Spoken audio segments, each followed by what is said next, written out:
What's up, tubers? Welcome back to the channel. I'm going to try and go through a quick tutorial how I make patina. First off, I don't consider myself a professional. I've only been doing this for a few years. I have some painting experience that I'm kind of leaning on here, and I've made a few of them that look pretty good, and I get a lot of positive response from people, and a lot of people want to know how I did it. So, no trade secrets. I'm always happy to share. So, like I said, I took this basic kit, and there's my finished color and the salt that I'm going to use, and we'll get into that in a second. First, I like to put down a base coat of red primer, the flat red oxide, because it looks like rust, basically. So, the first coat, pretty liberal. You want it to be thick, but not thick enough that it hides your details, obviously. And then once that's dry-ish, I don't really need to worry about letting it gas off or cure, because the idea is that you want to reveal paint underneath it. You want it to not stick, right?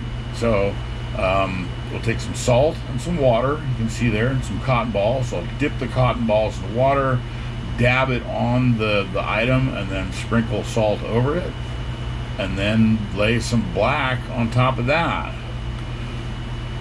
Like you can see here, here's the truck with nothing on it. Excuse me. And then I've wet an area and sprinkled the salt on it, salt chunks. It leaves a nicer, bigger area to reveal, to sand off later. So while that's still wet, just like it is in this picture, I'll lay the black down,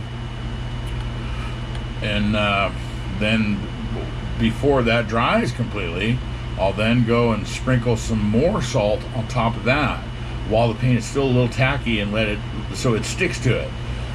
And then I'll go back and put my finish coat on that lightly. So once that's sometimes I'll even put more salt and then a little bit more finish coat. Again, the idea is that you want that to reveal, to come through. So once that's dry-ish, you do want to let it set up a little bit, and you pick it off with a toothpick, but try not to scratch it. You want to kind of brush it off more than dig at it, because when you poke, the paint's still soft and it will leave a scratch mark. So not that I'm too worried about it. So you can see here I've got all the salt off of all my components, and I recycle it. I put it in a thing and I'll reuse it, like you saw in the beginning. You're like, whoa, has Heisenberg been here? So I get it all set for the wet sanding phase. Various grades. You can see I've got some 8, 12, 1500. There's some sponges there, a 600 and a 1500. Excuse me. I'll use those towards the very end. The amount of grit isn't that critical. Basically, you want to start with something coarse enough to knock it down, and then step it up a grade or two to feather it, to finish it off. The underside I didn't worry too much about, because it's the underside. It's going to get whatever. Most of the time we don't look at the bottom of the models anyways. So like I said, there's the piece that has all the salt chipped off, nothing done to it yet, and I'll then hit it with the 800, lightly, and sanding in circles as much as possible, little circles. And then I'll go back and hit it with the higher grade, 15 this instance. And throughout the rest of the body panels, I did the same sequence. Start with an 800, go to a 15, and then you can see here I was using the 6 as for some spots where I just couldn't quite reach it with the paper. Again, I'm not too worried about the finished grade of it. This isn't a finished paint. It's a rusty paint. So you can see there, it's still got a little bit of ridges on it.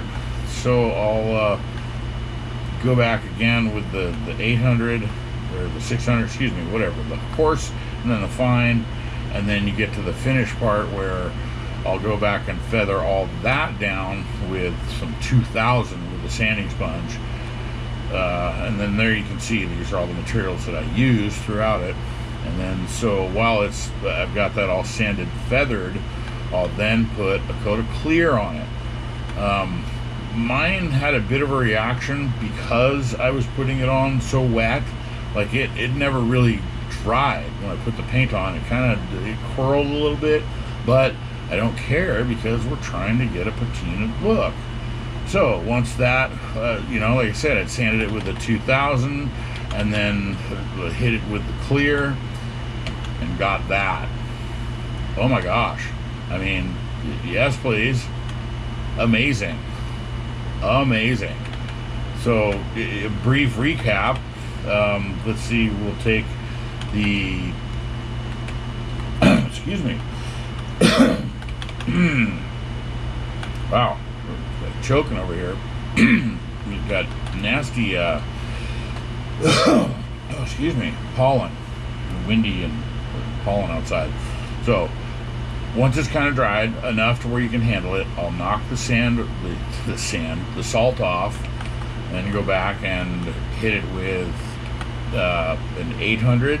And again, one of the keys is to lightly sand and in circles.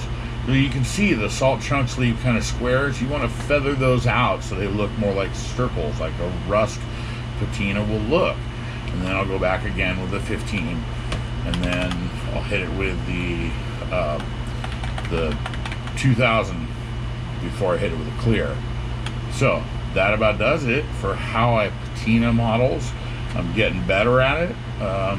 Practice makes better. I hope this helps. I hope maybe you to take the chance and try it. It seems intimidating at first, but man, once you do it and it comes out good, it's hard to go back. It's hard to not patina them.